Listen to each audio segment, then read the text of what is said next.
Mes frères et sœurs, loué soit Jésus-Christ. Aujourd'hui, j'aimerais aborder le thème pourquoi moi je dis non au phénomène de l'insémination artificielle, la gestation pour créer les mères porteuses et l'insémination artificielle. Nous savons déjà, il y a une actualité d'abord sur ce sujet, c'est que le pape François, lors de son traditionnel discours annuel sur la politique étrangère, qu'il prononce souvent en janvier devant les ambassadeurs, le corps diplomatique dont les ambassadeurs accrédités auprès du Saint-Siège. Le pape François est revenu sur ce sujet dans son discours. Il a dit justement qu'il invite la communauté internationale à s'engager pour interdire la gestation pour autrui, que lui juge déplorable, parce que finalement l'enfant devient comme l'objet d'un congrès. Alors pourquoi, et à la suite l'évêque, le porte-parole des évêques des États-Unis est revenu encore sur le même sujet, pour dire qu'effectivement, même dans le catéchisme de l'Église catholique, l'insémination artificielle est prohibée. L'Église catholique, en fait, est contre l'insémination artificielle. Donc, il faut connaître que c'est Dieu qui a créé le mariage, c'est Dieu qui aussi a créé qui a demandé à l'homme de faire des enfants, mais Dieu a donné un procédé. Dans le plan de Dieu, c'est à travers les rapports sexuels pour un couple marié, c'est-à-dire, il s'agit d'abord d'un couple marié à l'église, c'est-à-dire les mariés que Dieu a béni le couple là. Et maintenant, eux, donc, à travers l'acte conjugal, les rapports, que le couple devait concevoir un enfant. C'est dans ce contexte-là que Dieu a créé. Et depuis la nuit des temps, ça a toujours été comme ça. En dehors des cas exceptionnels comme Jésus qui a été conçu du Saint-Esprit, ou alors de la Vierge Marie, quand on parle de l'Immaculée Conception, de la Vierge Marie, l'Immaculée Conception, et de Jésus qui a été conçu du Saint-Esprit. En dehors de ces cas-là, même les enfants que Dieu avait fait les premiers, tous sont nés, ont été conçus à la suite de l'acte conjugal de leurs parents. Isaac est né de la suite de l'acte conjugal de ses parents.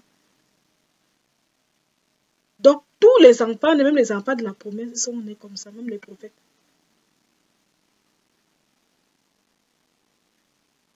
Sont nés comme ça. C'est le modèle que Dieu a donné à l'homme. Mais aujourd'hui, on est confronté, il y a un phénomène qui se passe, c'est que la science nous dit que, au lieu de soigner, peut-être que ça ne peut pas résoudre un problème qu'il ne peut pas concevoir, il donne donc au procédé de l'insémination artificielle, où on insère l'embryon, on a prélevé l'ovule et les spermatozoïdes. Ça peut être d'un couple, ça peut être comme des gens. Une femme dit qu'elle ne veut pas avoir les rapports sexuels, mais elle veut concevoir un enfant. On prend donc un spermatozoïde, on ne qu'elle ne connaît pas, qu'elle n'a jamais vu. On prend son ovule, on prend plusieurs, parce qu'il faut sur plusieurs embryons. Maintenant, l'embryon qui sera le plus résistant, le plus fort, qu'on voit qu'il a plus de chances de survivre, c'est lui qu'on insère. Et qu'est-ce qu'on fait des autres embryons? On les tue. Il y a tellement de choses qui se passent dans ces hôpitaux-là, pendant la fécondation in vitro. Et on met ça tout le jour à la télé pour dire aux gens que c'est vraiment pour rendre service. Mais au commencement, quand Dieu a créé le ciel, il a créé Adam et Ève. Qu'est-ce que Dieu a créé depuis la nuit des temps? Donc, je pense aussi que tout chrétien devrait lire, d'abord revenir sur les 10 commandements qu'on retrouve dans le livre de l'Exode, chapitre 22, ou alors Deutéronome, chapitre 5. Et on peut aussi lire les choses interdites dans le Pentateuque, particulièrement le livre de Lévitique. Mais un chrétien catholique, plus moi pour que ce catholique devrait lire le catéchisme de l'Église catholique, qu'on peut voir. C'est un grand document qu'on peut télécharger sur le site du Vatican. Et voici un résumé, par exemple. Ce résumé, si on peut le chercher ou à la procure d'émission, on peut le chercher dans une boutique chrétienne,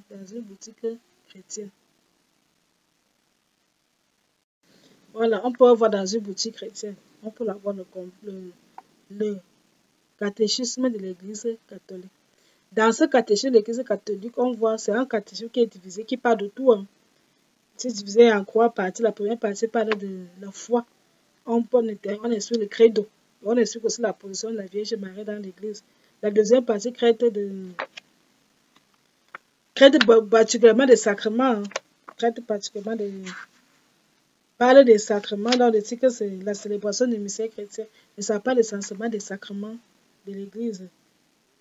Le baptême, la confirmation, l'eucharistie. Ça parle de l'ordre du mariage. Ça parle même le sacrement de guérison, la réconciliation, l'onction des malades. Et la troisième partie qui nous intéresse, qui parle de la vie dans l'écrit, la première section parle de la vocation de l'homme, et la deuxième section parle des 10 commandements. Et justement, dans les 10 commandements, nous avons le 6e commandement. Donc, on nous dit à chaque commandement ce que Dieu interdit. C'est comme ça qu'on apprend qu'au 6e commandement, voilà ce qui est interdit, le 6e commandement.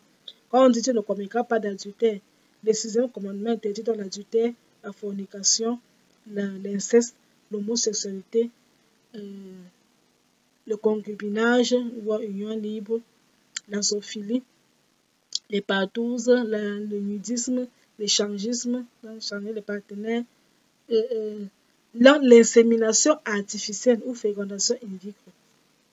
Les effets des mères porteuses. C'est ce commandement, le 6e commandement qui interdit l'insémination artificielle. Et justement, en lisant le catéchisme de l'Église catholique, on explique pourquoi, l'Église explique pourquoi elle est contre l'insémination artificielle. Alors, voilà la raison que donne l'Église catholique. On dit que l'Église dit que l'insémination artificielle et la fécondation in vitro sont immorales parce qu'elles dissocient la procréation de l'acte par lequel les époux se donnent l'un à l'autre, instaurant de ce fait une domination de la technique sur l'origine et la destinée de la personne humaine. En outre, l'insémination et la fécondation hétérologue, par le recours à des techniques qui font intervenir une personne étrangère au couple, lèsent le droit de l'enfant à naître d'un père et d'une mère connue qui lui est lié par le mariage ayant le droit exclusif de ne devenir parent que l'un par l'autre. Et par considérant donc le droit, comment doit donc considérer le droit de l'enfant? Pour l'Église catholique, on dit dans ce catéchisme que l'enfant est un don de Dieu. Le don le plus excellent du mariage. Il n'existe pas un droit d'avoir des enfants. On dit qu'il n'existe pas un droit d'avoir des enfants. L'enfant, c'est-à-dire l'enfant dû à tout prix. Il existe au concret le droit pour l'enfant d'être le fruit de l'acte conjugal de ses parents. Il existe au concret le droit pour l'enfant d'être le fruit de l'acte conjugal de ses parents, ainsi que le droit d'être respecté comme personne dès le moment de sa conception. On demande donc à l'Église, on pose la question ici là, que peuvent faire les époux donc lorsque vous n'avez pas d'enfant? Que peuvent faire les époux? Un couple marié qui n'arrive pas à faire d'enfant. Voilà la réponse donnée dans le catéchisme de l'Église catholique. Je lis. Ce n'est pas moi qui dis, c'est le catéchisme. Voilà, l'Église catholique dit donc que si le don de l'enfant n'a pas été fait à un couple, aux époux, si le don de l'enfant ne leur a pas été fait, les époux, après avoir épuisé les recours légitimes de la médecine, peuvent marquer leur générosité par l'accueil et par l'adoption ou encore par l'accomplissement de services exigeants à l'égard de fruits. Ils réalisent ainsi une précieuse fécondité spirituelle. Voilà. Donc, l'Église catholique dit que quand tu ne peux pas avoir d'enfant, après, si tu es parti à l'hôpital, vous êtes parti à l'hôpital, on a regardé si c'est pas les ovaires, si les trompes ne sont pas bouchées, si ce n'est pas un problème, je ne sais pas de quoi, c'est pas un myome ou bien, je ne sais pas de quoi. C'est bon pour la femme. Si les spermatozoïdes, est-ce que c'est vraiment, il n'y a pas un problème. Voilà. Enfin, on peut avoir regardé tout sur le plan physiologique, s'il n'y a pas un problème qui peut expliquer ce phénomène. L'Église recommande d'adopter les enfants. Et moi-même, je suis d'accord avec cette position-là. Vraiment, cette histoire qu'on dit que la science fabrique les enfants, le bébé fabriqué par la science, là, ce n'est pas dans le plan de Dieu. Dieu n'était pas fou pour dire que vous allez vous marier, vous aurez des rapports et vous aurez des enfants. Dieu n'était pas fou. Quand l'enfant arrive, pourquoi les gens pleurent alors que les orphelins sont pleins, alors que tous les jours les gens se plaignent qu'ils n'ont pas d'enfants? Si vous n'avez pas d'enfant, il y a aussi quelque part un enfant qui lui n'a pas de parents. L'enfant ne pleure seulement que j'aimerais avoir un parent.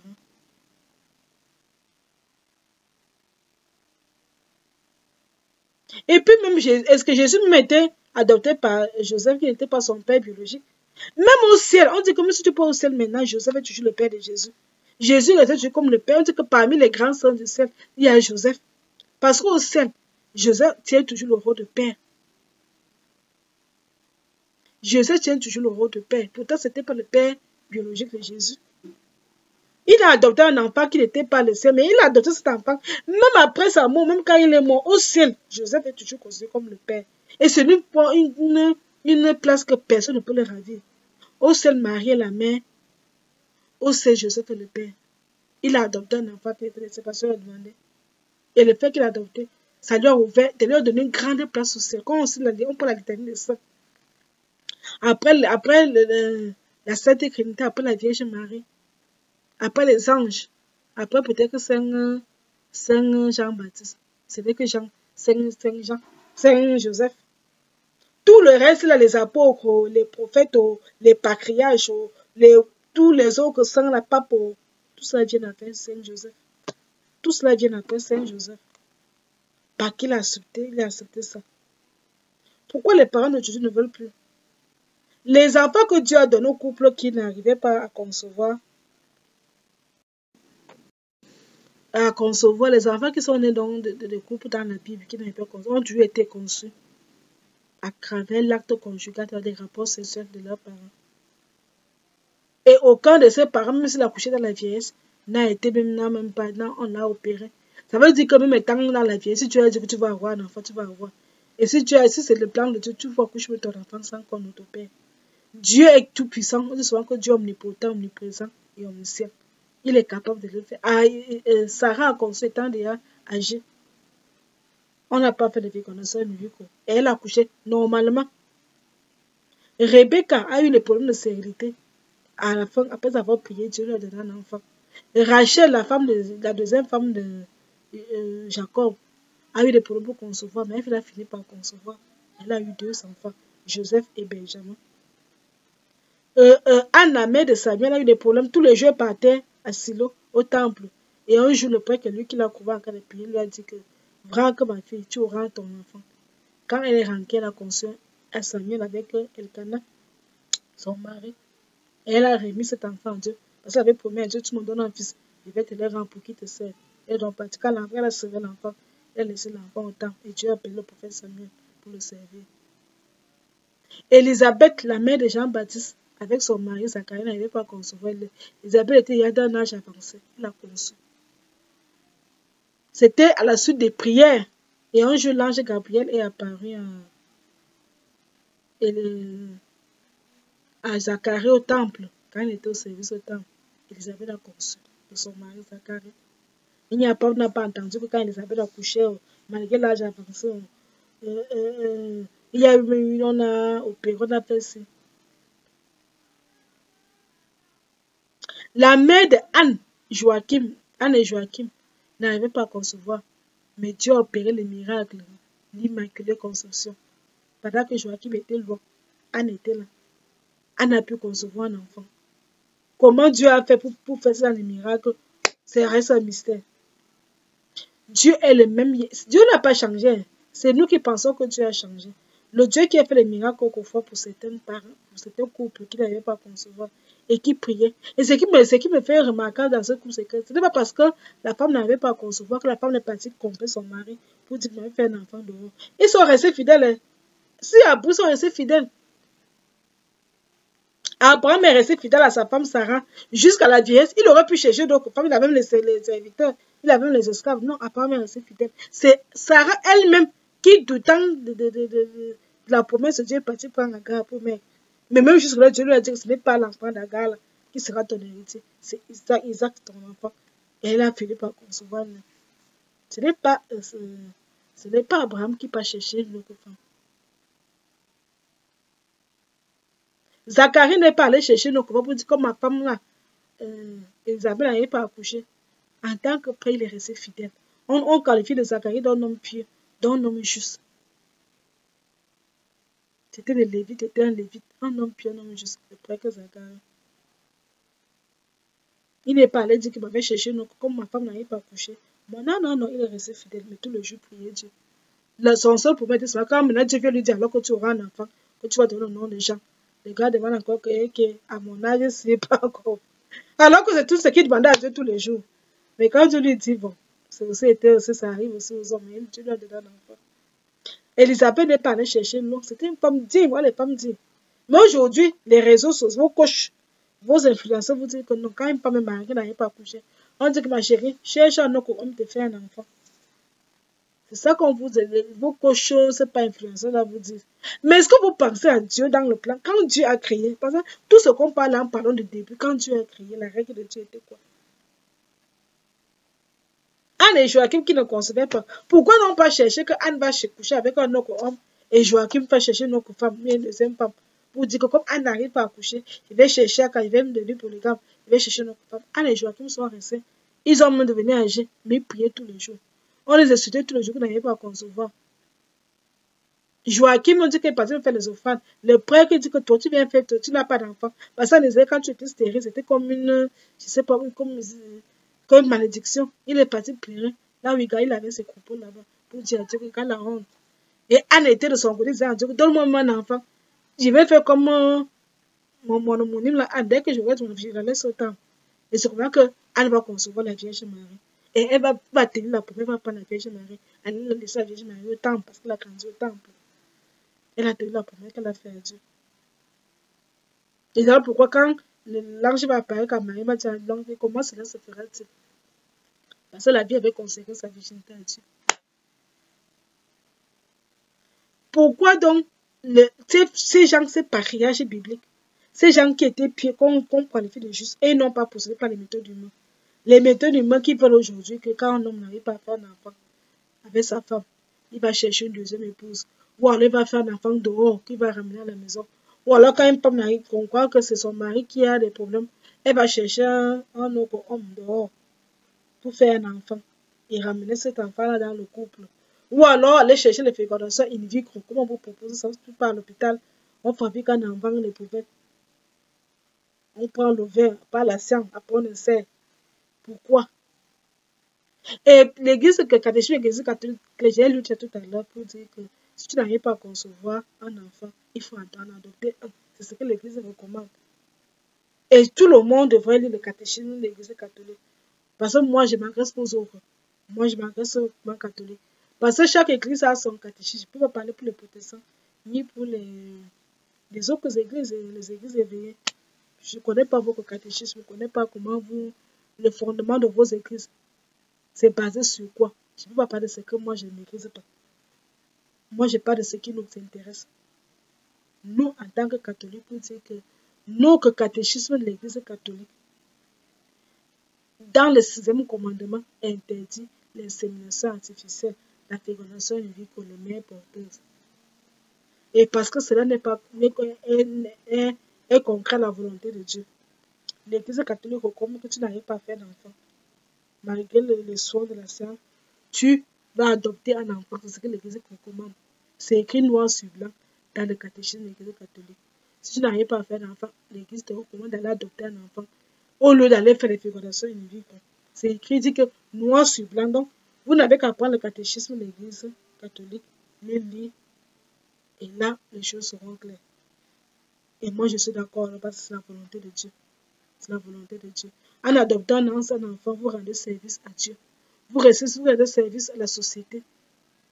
Vous diminuez le nombre d'orphelins qu'on recouvre dans les orphelinats. Et vous donnez du bonheur à un enfant. Vraiment. Donc, moi, je sais que le conseil que je peux donner aux fidèles, aux chrétiens, catholiques du monde. Que Dieu vous bénisse. Chacun est libre de penser comme il veut. Chacun est libre de faire comme il veut. Mais je pense qu'on doit respecter la volonté de Dieu. Donc, en tout, le soir, Jésus, que Dieu vous bénisse abondamment.